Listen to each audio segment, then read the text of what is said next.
Dito kami with a rock legend. Actually, OPM legend. Raimund Marasigan, andito na sa Medyo Serious Talk Show. Binasa ko pa yung sarili kong, welcome sir. Hello. Thank you, thank you. Nag-intro lang kami short, pero nag-uusap na kami kanina pa eh. And nasa gitna kami ng usapan dun sa reunion concert nyo. Doon ako noon.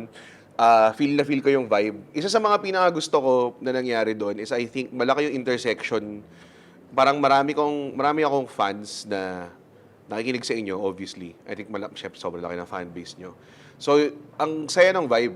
Malayo yung parking ko. Siguro may nung pabalik ako sa parking, may mga 10 nag-alok sa akin na motor. Naiangkas ako kasi nakita na nahihirapan na ako maglakad.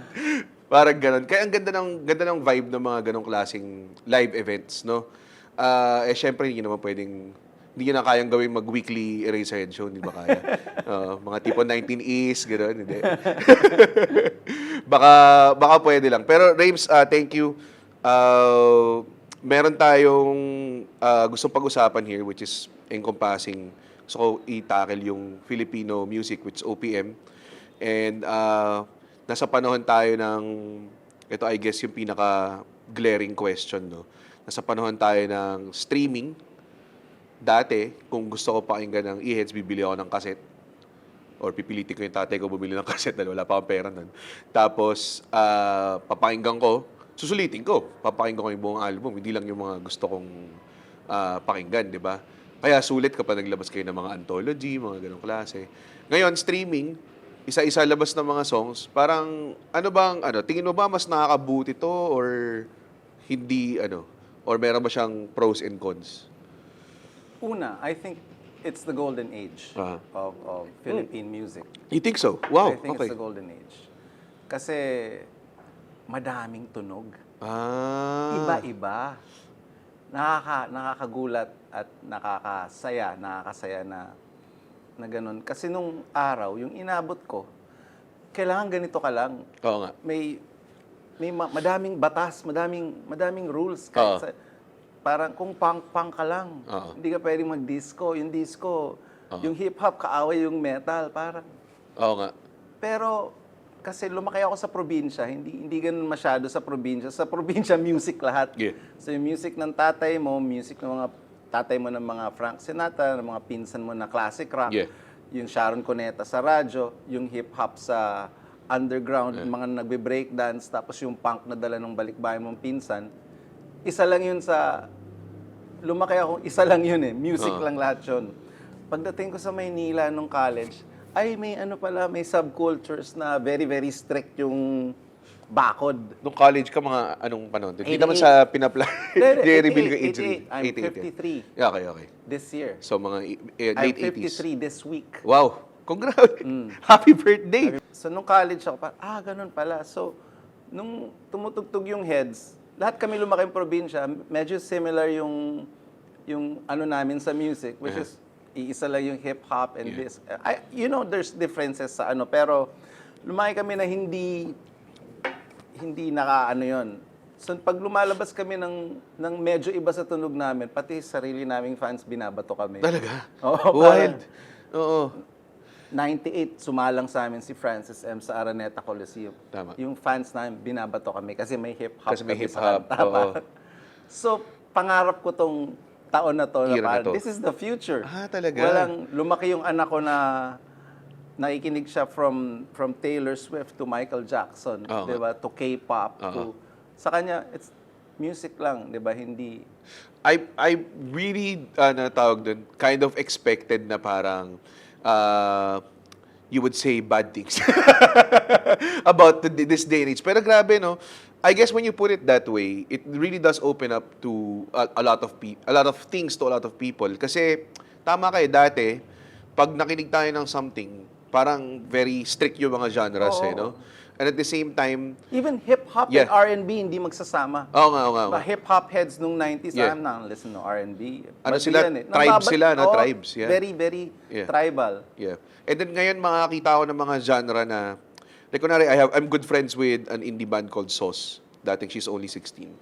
Pagkatapos ko, Kita kami ni Senya last week. That's great. Sa Loan yun? Or saan? Birthday ni Timac. Okay. Tapos, Sabi ko sa kanya, sabi ko kay Senya, ano bang genre nyo? Sabi ko, hindi ko na alam eh. Kasi dati gitara sila. Ngayon, nag-electronic na sila. Tapos mamaya-maya kung ano na yung mga tunog-tunog nila. Tinatry ko i-pinpoint kasi gusto ko explain sa tatay ko na nakikinig ng music. Pag nakikinig siya ng podcast ko, sasabihin niya, sino ba tong mga to? So, minsan may Autotelic, minsan may Lola Amor na guest, sasabihin ko, ito, ganyan. Siguro ang Lola Amor parang city pop tsaka Manila sound na pinaghalo. Pero hindi pa rin eh. Hindi pa rin siya completely na-encompass. Nautuwa ka na ngayon na Sobrang nagja-jive. saya, di ba? Okay. Hindi naman kailangan chop suey eh. Di ba? May paraan naman eh. Like sinabi mo, parang city pop na Manila sound. Nagets ko eh. Pero hindi yun limitation. Sarado, Yeah. hindi din siya medyo bukas na loose translation ng Manila pop and J-pop, 'di ba? Pero ang ganda, 'di ba? Parang gets ko. Oo nga no, Lola Amor yun yung ano nila. At the same time, I think ito rin yung pinag-usapan namin ng girlfriend ko usually. Nung panahon namin, when we were growing up, may mix, may MTV.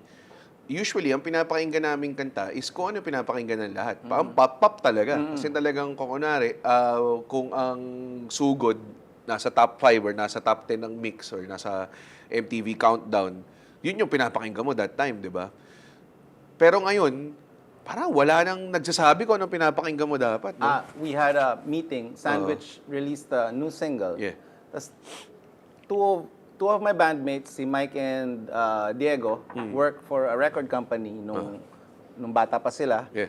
And marketing, si Myrene worked in radio. Yeah. Tapos tinanong namin yung record company, how does it work now? How do you promote the song? Do you go to radio stations? Do you need to promote the TV? Okay pa rin daw yun. But back in the day, radio dictated kung ano yung kung ano yung papakinggan ng general public. Ngayon, it's TikTok. Oh my God. And Teka, it's like 15-second, 30-second but for us, it's nagpalit lang ng medium. Yeah. 'Di ba? Parang ang best part nun is for me as a professional musician, nung araw kailangan mong trabahuhin yung radyo. Ibig sabihin, there's payola. Record companies had to pay a certain amount for their artists to get played on radio. Hindi pa sureball yun kasi 20 yung artist ng record company. Kung ano yung magustuhan ng radio people, it's some industry not talked about thing na they pay to get airplay. Wow. But now, it's your job as an artist, libre yung TikTok eh. To promote, yeah. Diba? So, nasa sayo kung magaling ka mag-promote o hindi. Ang galing nga eh. Diba? Pag minsan, chumamba ka and it goes viral, di may hit song ka. Some bands have a resurgence kasi some kids pick up on their old songs. Yeah. Diba? Parang, pag hindi mo sinakyan yan, sayang. But kunwari, Mayonnaise or Moonstar, parang, dami naming gigs Ba't ang dami mong gigs Oo nga eh. May hit yata kami sa TikTok. You don't even know. Diba? Wala kang ginawa. Or parang, pag may ginawa ka, parang wala kaming TikTok for the longest. Because, diba, hindi naman namin generation. Nung sinabi ng label, we're making you one. Okay. And you study it. So it was our job to study yung algorithm and how things work and suit it to our purpose. Yeah. And then we tried it on our new song, Morena, para hey, we're getting booked. Gumana. And people are singing the song. It's not a viral hit. It's nothing close to Jopay. Pero tumugtog kami ng probinsya, the past Davao and Sarap. Laguna Okay. and Cavite the past few days. Tas, people are singing the new song. Dati hindi. Krik-krik yun pag hindi lumabas sa radyo. Oh, man. But because of, di ba, tinrabaho mo yung TikTok, hindi naman namin gagawin yung the viral things na hindi naman din we understand naman yung age namin na, di ba, kailangan may awareness ka pa rin eh. Di ba? But how do people my age, di ba, do it? Parang, check mo nga anong ginagawa ni Eminem. Ano kaya yung ginagawa ni Mick Jagger? How does he do it? Pwede naman palang hindi corny. Gawin mo lang yung, just Kung like, bagay sa'yo. just like Instagram, kung paano ka mag-post sa Instagram is age appropriate. I like to call it age appropriate. Ayoko naman, pag kinall out na ako ng anak ko, I would argue as stop doing staying it, authentic, di ba? Honesty Yes, is always, di ba, welcome. It's always great. And then, these TikTok things, ang maganda na napapansin ko is that, okay, sinabi mo, yung song nyo, sometimes you don't even have to do the content. They do it for you. If they like the song, they'll happily spread around and make it trend and magiging beneficial din sa kanila. It's such a, pero ang argument naman doon, and this always like bounces around in my head. Do you feel like parang if your song goes viral and if it's like it's usually just 30 seconds of it or 15 seconds of it, do you feel that it's still a success or parang naiinis ka na hindi nakukuha yung whole? Maganda yan. Di ba? Now you gotta back it up with a live show. Yeah. Gets. Because you will get booked because you have a good show. You understand. Proof of concept. And then, kaya lang, nag-viral yung, because ang dami kong nakita na friends and artists na nag-viral yung song, but they didn't work on the live show. Yeah, gets. Okay, sa TikTok ko na lang panoorin. But if you work on the live show, you put on a great show, parang you'll play forever. Like Kamikaze is playing forever, Parokyas. Yeah. Di ba yung tsaka iba yung concept ng show nila talagang it's a show, hindi yung parang jamming lang to or alam mo yun, parang mismo. magkaiba yun na yung Parokya and Kazi. Oo, diba? sobra. Even Sauce, di ba? Iba yung tunog, iba yung suot. Yeah. Diba? I appreciate it now sa kids. Parang may mga friends ako na younger musicians parang kasali hindi lang yung suot nila. Pati yung itsura ng stage naging iba pag sumalang sila. Mas madali na mag-customize ng itsura ngayon. We have LED boards, di ba? Exactly. Easier. Yung, sina Echo and Bird, may dala silang mga halaman. Astig! Kasama sa set nila. Sunduin kita, punta kami sa gig. Pag sakay ko sa sasakyan niya, kaya mo halaman. Namimili. Hindi, pag tugtog nila, diba, parang kasali sa vibe. I love it. Diba? May iba, may dala silang sariling, napanood ko yung UDD. Yeah. Recently. May dala silang light show. Oh, man. Sarap. May light show. Parang nanonood ng Prodigy. Alam mo, parang massive attack. Iba talaga live. Iba talaga. It feels like, tawag dun, if you are listening ngayon sa mga record. I think more than ever din, kasi nung pandemic, nung tinanggal yung live sa atin, I think tumaas yung appreciation by like, kasi I felt it, like mga, siguro 200%. Na parang mga tao para okay. Kahit ako parang naramdaman ko, shit, manood na ako ng concert ulit, manood na ako ng mga ano ulit. 'Di ba? Kasi parang I think naisip ng mga tao dati, you always have time to watch your favorite performers. Tayo yung mga artist na tipong, sige, next time pare. Next time pag dumaan kayo Makati. Parating, alam mo yung mga excuse ng mga kaibigan mo or mga acquaintances mo na parang, kailan ba kayo sa Alabang? Pag nasa Alabang ka na, wala ako niyan, 'di ba? So, nung nagka-pandemic, I think na-raise yung urgency to watch us. And the same time, tayo naman, that live performers, parang iniisip ko, we now kind of like step it up to make it seem na sulit manood Huwag ka na kayo manood online, di ba? Of course. Parang ganun. Can you talk about like, how is it super great now with like people attending more and more stuff and then you guys doing a tour pa with the Eraserheads, 'di ba? What is something you look forward to kapag live talaga? Live shows are our bread and butter. Hindi ka naman Has it always been? Always. Talaga? I think around the world. Talaga? I think you pay your rent from live shows, not from royalties. Not from the royalties, not from endorsements. Yeah. But live shows talaga. Okay. For all my bands, Okay. from Party Pace to Sandwich, Pedicab to Eraserheads, we always talk about it and say, the live show has to be Buhay. really, parang, uuwi yung tao na parang religious experience. You never get tired of Whatever it is. playing the songs? No. Because when you play the song, most probably the first time lang yan maririnig ng audience na yan. Live, yeah. Kunwari, kung tumugtog kaming Davao, last time narinig yun kung hardcore fan ka, nanood ka nung last show, that was 3 years ago. Diba? Okay. Parang, sino most favorite band in the world? Dead or alive, kahit ano. Maya. Siguro. Maya. You can listen to Yeah. Maya, Ricos, or Bamboo sing. Exactly. Diba? Those songs every year. I'd be disappointed if I didn't, kunwari, if I attended and I didn't hear, kunwari, 214 or Exactly, AAC diba? or ganyan, diba? So, yeah, I get it. Pero from the artist perspective, kayo? No, it feels the same. Okay. This is the first time you're hearing this. This is gonna be sick. Diba? Every time I play Sugod or Betamax Talaga? or a new song, parang this is the first time you're hearing it. Parang paparinig mo sa nanay mo first time. It feels the same. Yeah. Rehearsing That's it, great. parang let's just go through the motions of it. But playing it to an audience, it feels the first time, parang... That's what my favorite thing to ask musicians. Kung nag-asawa kayo, if like, kunwari, if I ask Lola mo, Raining in Manila na naman. They don't. It's usually, ganyan, same na same yung answer and everything. Kasi, yun yung pinaka-difference natin as artists. We're both very live-centric performers, musicians and comedians. Pero ang comedians, we may expiration date yung jokes minsan. Yung repeat factor. Repeat factor. Kasi kunwari, may mga fans kami na manonood, pangatlong show ko na this year. So, sabihin ko mismo, next year ka na bumalik. Gagamitin ko ulit yung jokes ko eh.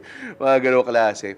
Pero, I guess, ang expiration date na yun, mas maikli lang. But we still repeat it. Like, kunwari, over what I performed sa Netflix special, I performed it for 3 years. So, parang ako, when I perform it, it's still fun. Alam mo yun? And I think ang natural expiration date is just pag nararamdaman mo na hindi ka na natatawa sa sarili mong joke. And then, Pero for you guys, parang dati, we were at the same show kay Ebe. And then, pinutugtog mo ating two-trick pony. And then... We didn't even play the hits. Didn't even play the hits. Walang sugod. I remember. If you're opening for a friend na hindi ka headliner, don't play the hits. Yeah. Galingan mo lang. Yan yung challenge. Let's not play the hits. Wag mo hits. Show niya to eh. Show niya, huwag mo lalagyan yung hindi ka na makakaulit. Saka malulungkot yung friend mo. Inimbita ka eh. Diba? So we played for Ebe, we played for Barbie. Don't play. It's more fun. Parang treat yourself as a new band. So, tugtog ka ng deep cuts.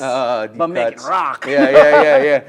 Ang ganda. Kasi talagang, parang may mga narinig ako songs na compared to, parang, I think we did the gig din before, na medyo showcasing yung setlist nyo eh.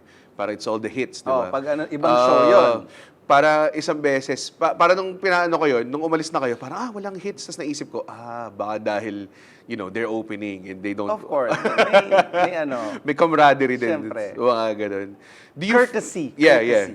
Do you feel like ganito? Kunwari, I've always seen musicians, when you guys play, there's always an opening act, or there's always like a showcase of lineup sa mga ano nyo. Do you feel like, kunwari, a musician of your caliber, medyo royalty ka na sa OPM, sir. So parang inisip ko, do you feel somewhat may metal of responsibility ka in like fostering the next age of ano? I don't think of it as responsibility. I think of it as a fan. Talaga? Wow. Parang Sandwich has a prod. We started these production things ever since kasi walang nagpapatugtog na bar sa amin in the start. Parang Mayrix gave us Sunday.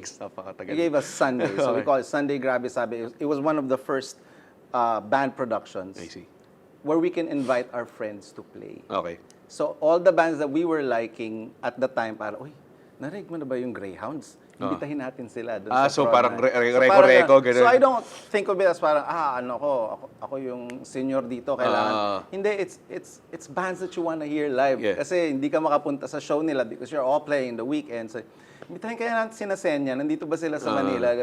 Because I wanna see them play. So I wanna see them play, I wanna see Cheats play. So imbitahin natin sa prod natin. So, unless it's someone else's production, diba? Imbitado lang kayo. But if it's our show, parang we invite the bands that we want to see live. Parang, galing pala nitong banda na to. You want to hang out with din sa backstage and everything. You curate your own. Like, si Mike has a tour with Teeth. Uwi si Glenn eh. They have a few shows coming up. Siya nag-curate. Para dito sa show na to, gusto ko kasama POT. Ito, Razorback. Ito, Sandwich. He's curating the whole tour. So kahit na puro Teeth yung headliner, dito may Pupil, dito may Sandwich. Masaya panoorin yun. Kahit panoorin mo yung buong leg. It's one whole big camaraderie, sisterhood and brotherhood, no? Not necessarily. May mga kakaway pa rin. It's an ecosystem, just like any industry. Diba? Exactly. It's an ecosystem na symbiotic. Hindi naman all love and love. There's competition. There's but how are you with Eraserheads? Paano ang ano nyo? Yung Heads is not a real band. Right now, we're parang para yung Avengers, agents. Parang ganun. Hindi nga, free agent na parang NBA, wala akong team, di ba? So, pag, it's not a secret, hindi kami magkasundo most of the time. But that's, di ba, it's normal. We never aired it. we never aired our differences in public. But obviously, it's petty. Yeah. It's petty. It's Gets. mga pinagsimulan pa nung bata kami. Pag nagkasundo, when everything comes together, like the managers and the promoters and the sponsors, there's a show. Tsaka lang ako tatawagan ng manager ko. We're going to do a show with the heads. Yeah. I talked to my closest friends. I see. Kasabi girlfriend ko si Erica, si Diego Castillo, si Mon of Team Manila. Should we do this? Si Shinji, like, should I do this? Parang. Kasi then we'd weigh the pros and cons. Sabi niya, high school pa kasi yung anak mo, kailangan pa niya gumrado. Okay, gawin natin. Ibig sabihin, kailangan mo ng pera. Tuition. Kailangan mo ng pera, gawin mo to. Pero the key to victory is we always call each other and patch up our differences. That's great. Even for a short. Because you're gonna share stage. Yes. And I do not want to share stage na hindi ko pinapansin yun. Exactly. Dinaanan ko na yun eh. Before the Heads disbanded, di na kami nag-uusap for a year. It's the worst feeling. Yeah. Tapos sandwiches parang forced you take relationship, a bullet no? for each member. Dapat ganun eh. Parang you have to trust your bass player saan kanya dadalhin. That diba? feels like more of a band for you than... That's how the band comes together. I Parang see. we have a little dinner. We talk, we cry, and diba, settle our differences. For the time being, pwedeng in a few years magkaaway ulit kami or hindi kami magkasundo for one reason or the other. Pero we have to settle our differences. Yeah, definitely. Have a few, diba, meals together. There's a and then lot on the rehearse. table din kasi when you did the reunion tour, parang obvious na there's still a lot of clamor for more. I'm guessing parang do you feel a sense of parang again responsibility for like kawawa naman yung fans matagal na di nakanood ng Eheads concert. Hindi naman kawawa. Parang if there's pag may show, let's do it. And I want to give them their money's worth. I know it's going to be expensive. So, yeah, it's still your very expensive. kind of like it's still your responsibility as a performer. Yes, I parang want ganun. to give. We always talk about it. Parang ayoko yung title, hindi naman to whatever it is. Parang hindi nakaano na yan. It's like, whatever. I just want to have a good show. Yeah. It was a great show, by the way. Like, thank you. But I said, I want you to play better. Okay na yung rehearsal. No, we need to play better. So, kinausap ako ni Marcos. Di naman tayo ganun tumugtog nung araw. Sabi ko, Mac, iba na yung panahon ngayon. Nakita mo ba yung Lola Amor?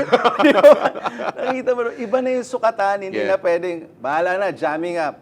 Simulan mo, susunod ako, tapos kita tayo sa dulo. Tapos na yun. Sabi ko, now you gotta put on a good show. Pare, malulugi yung fans. Sanay na sila sa Taylor Swift eh.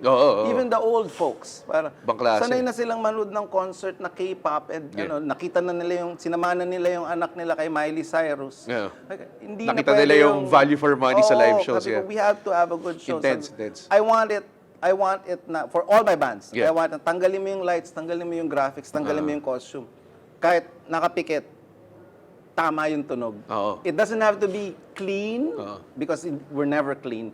But it has to be right. It has to feel right. And you have. Pero laki din ang tanong ng sound quality natin sa live. Oo naman. Grabe. Hindi naman hindi pati pa sa rin recording. tayo sa recording. We're at par. Yeah. Dati parang pag nakinig ako ng mga lumang recording, parang nakaka-frustrate. Alam mo yung tunog, Pilipinas pa. Parang Pilipino to. Tunog OPM na OPM. Ngayon, pag nakinig ako, may mga tao na, ginawa lang namin sa kwarto namin. Tapos parang, talaga? Dito to ginawa? Galing, no? Does that enable you guys more? Parang ganun? Na-inspire ba kayo to? Kaya ba kayo nag-sing? Always, because kaya Kaya kayo gumawa ng bagong mga songs and everything? Well, we're making new songs because we're music fans. Yeah, okay, gets. And we're artists. Pero we're always inspired by what's new. Whatever the progress new is. New or old. Parang technology, nag-uusap kami nung road manager ko about technology nung dumating ka eh. And, diba, we're excited about it. Diba? Not to sound new, but diba, parang Sandwich has new tech and the new live show things now. To play with, Nobody's talking about it, but it's under the hood. But it's making us play better and ang galing. Parang may bago kang mga bala eh. Naka-rejuvenate eh. No? Parang ganun. It's such a, tawag dun, such a great time din for listening to music. We mentioned kanina about the streaming age, di ba? Naalala ko parang I did a music video for Zach Tabudlo. I don't even listen to his music. Pero, nung nalaman ko, when I got the gig, parang, grabe pala to. He's one of the most streamed people on Spotify. So he's doing really well. But hindi ko siya kilala. So parang talaga nag-change na yung landscape of streaming. There could be a person who's been streamed hundreds of million times, and there could be a pocket of people that completely doesn't know anyone. And you kind of like lie on that tawag doon, that time na kung kayo yung hit, kayo yung hit. Talagang lahat nakikinig, no? So ngayon, do you feel na parang iba na talaga yung the way people listen to music? They really find what they're... And actually, the algorithm also kind of like figures out, gusto mo to, ito to. Diba? And pwede kang mawala doon, pwede hindi ka ma-recommend, diba? Hindi pa ako nagdi-deep dive into it. Yeah. Parang pinapakiramdaman ko pa rin. Wala rin akong interest para isipin yung algorithm or what people are listening to. We've never been, any of my bands, we've never been parang, eto yung uso, kailangan natin gawin. We've always been, di ba, parang, gawin natin yung gusto natin. Yeah. More, that is more misses than hits. Parang, we've probably released like 5-6 songs in the past few years, pero isa lang yung naalala ng tao, barely. Di ba, parang, so, okay lang yun. Parang tanggap ko naman yun eh. Parang kasali naman yun sa gusto kong gawin. Ayoko naman gawin yung, gawin natin lahat ng ginagawa ng uso ngayon yung whatever. At the time, parang, gawa tayong hugot song. Nope, never. Hindi naman natin... Dahil ito yung gusto. Parang ganun. We've always done songs that we like at the time. Kung ano yung pinagdadaanan mo at the time, kung malungkot ka nun, di malungkot yung lalabas, o rock yung lumabas na hindi naman uso, or hip-hop. Kasi may lumabas na album na gustong-gusto mo, whatever it is. Well, there's been sobrang dami ng Filipino music throughout the ages. If I compare it to my industry sa comedy, I could literally trace back where it started. And it's not even, I think, hasn't even been 20 Sino years. unang stand-up? Ang unang stand-up, I would say, if I trace it back, it's probably around Rex Navarrete or Gary Leasing, I would say. But they didn't establish the scene here. The people who established the scene here, sila Tim Tayag, sila Alan Manalo. Pero Gary Leasing, if you wanna credit really old school. And then, those are the people na did stand-up talagang, pinromote nila yung stand-up. Pero there's also other people na would say, pork chop duo. Counted ba ang Ray Cards? Yeah, Ray Cards, diba? Counted So, ba yun? yeah, duo. Or singing duo yun? May duo. I would argue din kasi kahit si Mitch Valdez does stand-up eh. Si Subas and Noel. I'm hindi ako familiar. Champoy. Yeah. Maybe. May shtick din sila na... Those are, I think, if I trace it back, stand-up sila, pero they didn't define themselves as stand-up com. Kumbaga hindi sila super... Entertainer. Yeah, Kasi may singing eh. May singing and Yeah. comedy, tama. Pero like, kunwari, people like Mitch Valdez, nung naparod ko siya as a kid, sabi ko, stand-up yung ginagawa niya in between, if I look back. John Santos. Yeah. John Santos. He would have, diba? More Parang impressionist, pero stand-up talaga. Si Mitch Material eh. Si Mitch is Doña Buding. Yeah. Willie Nep, Nanette Inventor, those are like the early stand-up. Tama, si Nanette pala si Doña Buding. Yeah. Tama. So, parang yung time na yun, parang makikita mo, konti pa lang yung samples namin to create like ano ba ang Filipino-style comedy? It's so hard to figure out, lalo na a lot of the things that the early people did then whatever material they saw in the West then. So ngayon, we have so much music. Can you even pinpoint what is a Filipino sound? Sa akin, pag ginawa dito, OPM. Gano'n ko na lang Tapos na! Yun na yun! Kasi, maganda, meron akong history. I was hanging out with some kids in a Badjao of Four of Spades. Tapos sabi ko, nung araw, we were defined by covers. Yeah. Philippines Grabe. was the best cover scene in Until the world. Now, in the world. Really good at covering. Kasi it was because of the US bases. Yeah. So, dadating yung mga sundalo, play this, play the Beatles, play the Stones, play American Top 40. Tapos lahat ng musicians would flock the bases sa Subic and Clark, and diyan ka gumagaling. So lahat ng musiko natin na nung araw, lahat ng magaling, kailangan nag-tour of duty ka dyan sa bars in the American bases areas. So everybody from Juan de la Cruz to Arnel Pineda. Wow. That's where you cut your teeth. Oh. So pupunta ka ngayon ng Maynila and across the Philippines, parang, or naka-hire ka na para bumiyahe abroad, Hong Kong, Singapore, Japan, lahat ng barko, sumakay ka lahat ng show band dyan, Pinoy. Pupunta ka sa Hong Kong, sa Lang Kwai Fong in the 90s, lahat ng kahit lounge anong singers. pasukan mong bar, Pinoy, papainumin ka niyan. Kasi covers, tapos merong parang si Elvis Presley ng Pasay, si Bon Jovi ng Cavite, parang sinusukat. Hanggang ngayon, yung TV shows natin, meron tayong look like this, sing like this, parang meron tayong concept ng ganun. Parang, even if we try to compliment people, we always compare. Oh, yung galing mo, para kang the Beatles of the Philippines. Exactly. Pero parang, God, cringe. And then meron, kahit kami na we've been trying to do original music, hindi namin matanggal yung ganun, parang you kind of sound like your idols. Ang hirap tanggalin. Kahit na may mental note ka na. Kasi you're influenced by it. Hindi kasing natural ng ibang bansa, 'di ba? Parang yung hip hop natin tunog Kendrick eh. Kaya natin. Madali sa atin gumaya. Tapos nagkaroon ng time na nagkaka-original songs. The Dawn lumabas. Uy, pwede palang orig. Pwede palang orig, And then dumating yung 90s, and then people started playing half the sets. Like yung Heads, half nung set namin na lang yung covers, and then eventually lahat original songs.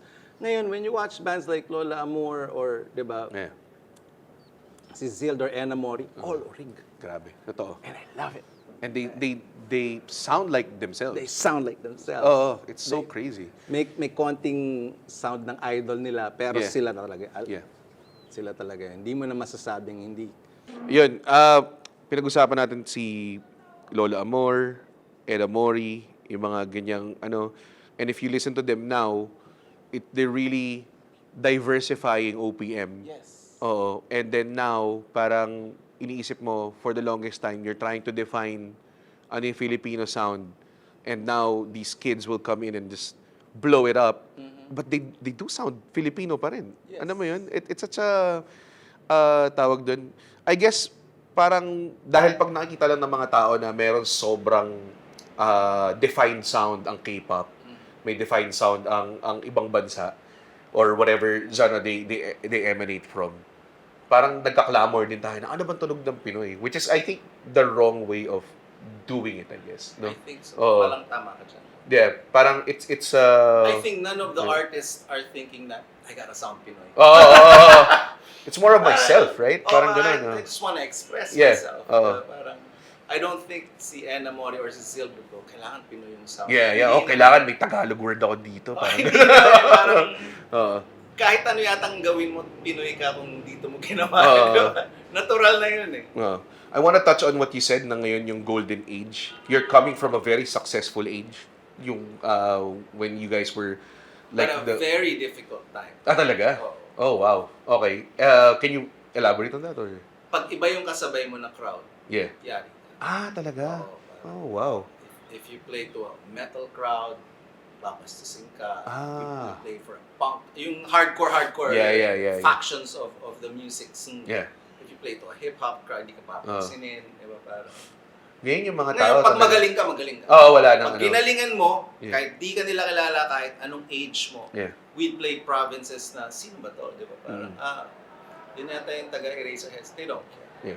Pero pag ginalingan mo, kahit yung kanta hindi nila English, Tagalog, nonsense, just like, ang analogy ko, gusto ko lagi nanonood ng Wonderland, that festival. Kita kita dun. Saya mo nga eh. Wala akong kilala. Siguro Arctic Monkeys lang, ibang araw. Siguro isa, dalawa lang yung kilala ko. Pero, i-judge na, hindi ko to type, kain muna ako. Pero pag may nagustuhan, ang galing nito, sino ba to? Pakinggan ko na lang sa Spotify pa uwi. Ang dami mong na-discover ko dun si FKJ, I think. FKJ. Galing nun, di ba? Tapos parang sinabi ng girlfriend ko, nasa Tagapalawan lang isa. Ha? Pinoy ito? Sabi ko. OPM pala. Sabi ko, atin pala ito eh. Pero di ba, ganun na ngayon makinig yung audience. That's why I love it. That's why I call it the golden age. Pag ginalingan mo, kasi I wasn't there for them. I was there for Ravina, I was there for Rico Blanco, alam mo yun. Pero all the other bands na naabutan ko, parang, oh wow. Grabe, ang Nagkalat gagaling itong nga mga ata to. si Ravina eh. Oh, Diba parang meron siyang technical difficulty, Yeah, yeah. so parang nakaka-disappoint. Yeah. So ganun din. Kahit sikat ka, Yeah, meron pa rin. You're pag vulnerable. nagka-problema ka on stage, tas nadala siya eh. Yeah. Parang nakita ko yung Frustration, frustration eh. yeah. Nakakaawa naman. Parang nag-skip siya ng isang kanta. Oo, Parang ganun. naglolo ko sa system. Yeah. Okay, we're talking about fan support. And I feel like it's always, siyempre, yun yung pinakakailangan natin as an artist. We need that support from people. But how do you think they can potently support you? Is it the live shows? The live shows. Just Aga. come to the live shows. It's not streaming on your song. Okay parang din ganun. yun. Okay din. Okay oo. din, oo. It's something that they can do in like 2 clicks, 3 clicks, di ba? Parang ganun. I have a daughter, she's 24. Yeah. She's been a music fan all her life. Wow. Tapos nanood siya, nakita ko yung mula nung dinala ko siya kay Miley, kay Lady Gaga, kay yeah. Katy Perry. Tapos nung teenager siya, all these punk pop bands.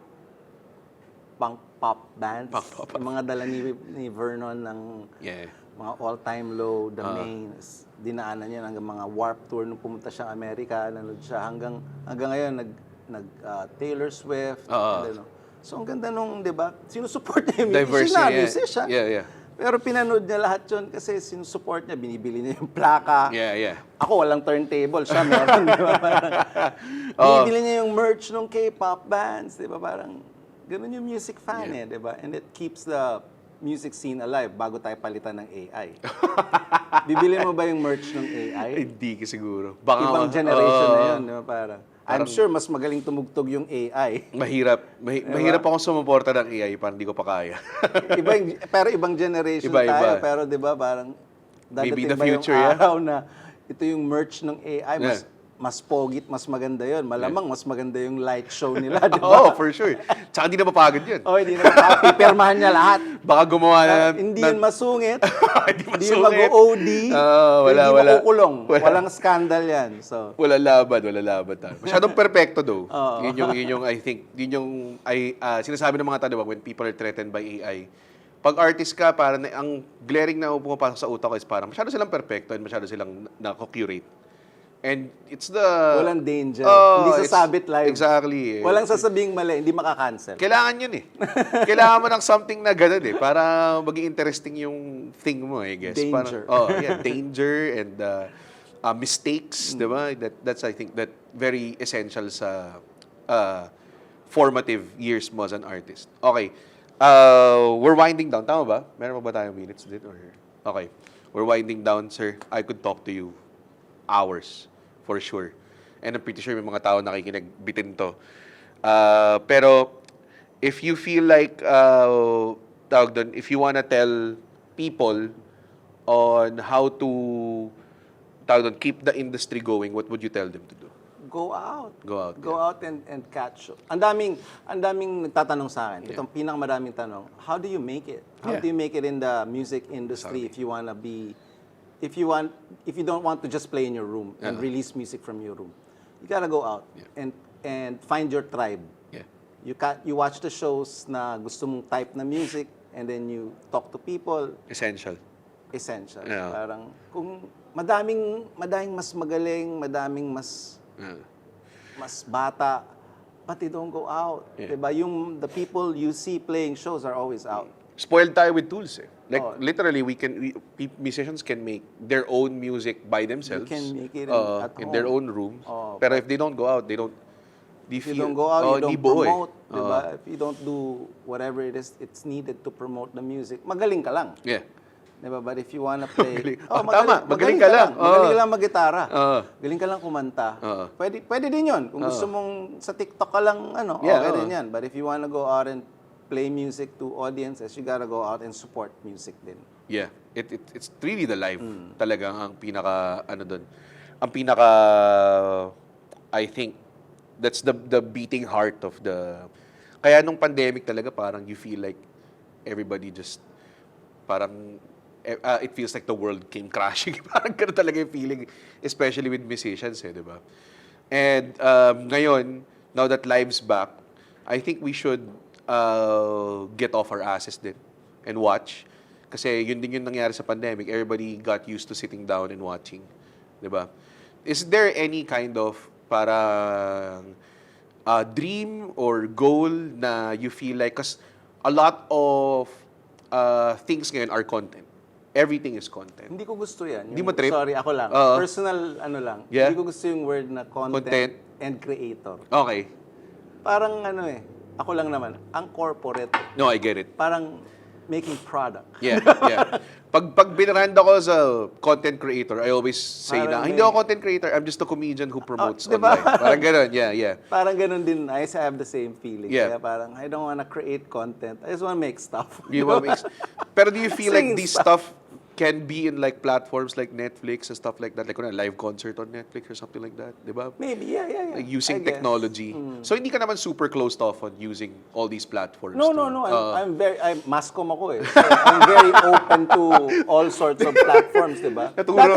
It's just radio and TV. Yeah. Now you have YouTube, you have TikTok, you have Wala na nga Instagram, TV eh. Wala na nga diba? radio eh. Talagang... You have Netflix. Yeah. You can do Netflix specials. Yes, diba? exactly. Di yung pwede nun eh, di ba? Yeah. Yung on-demand na... Oo. Bang klase. It was ngayon, pag may natripang ka, search mo lang kahit saan, YouTube, Netflix, or whatever, you'll find it eh.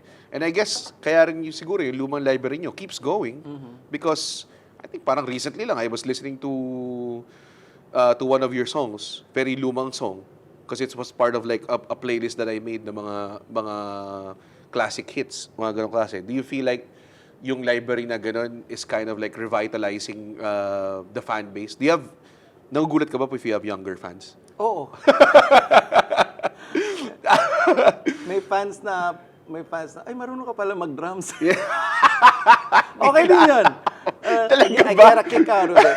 Sobrang wild din May soundcheck in sandwich, biglang magda-drums. Nag-drums pala si Raimund Marasigan. Mag-drums. Kala ko may podcast ka eh. Alam mo yun? Oh, Nakakatawa din yun. yeah. I mean, it's a way to get discovered, di ba? But yeah, thank you so much, Raymund. Thank you. Always good talking to you. Yeah, of course, man. Medyo Serious Talk Show. Pinabasa ko pa, hindi ko pa kabisado eh. Medyo Serious Talk Show is on Tuesdays at 1 News. At kung wala kang TV, like me, not an advocate of my own show, pero you can also watch it streaming on YouTube. See, streaming talaga yung future natin. And Raymund, you have a tour, you have where can they find you on? Sandwich is a new song. Yeah. Morena. Yeah. Check it out on the interwebs. The Heads are touring Yeah. in July. Yeah. Hawaii, in the US. I guess in the everybody Middle knows about East. that, na? Just catch the shows. Guys. I'll try my best to make it a great show. Oh yeah. It's always a great show pag may Raimund Marasigan. Thank you so much, sir. Thank you. Thank you.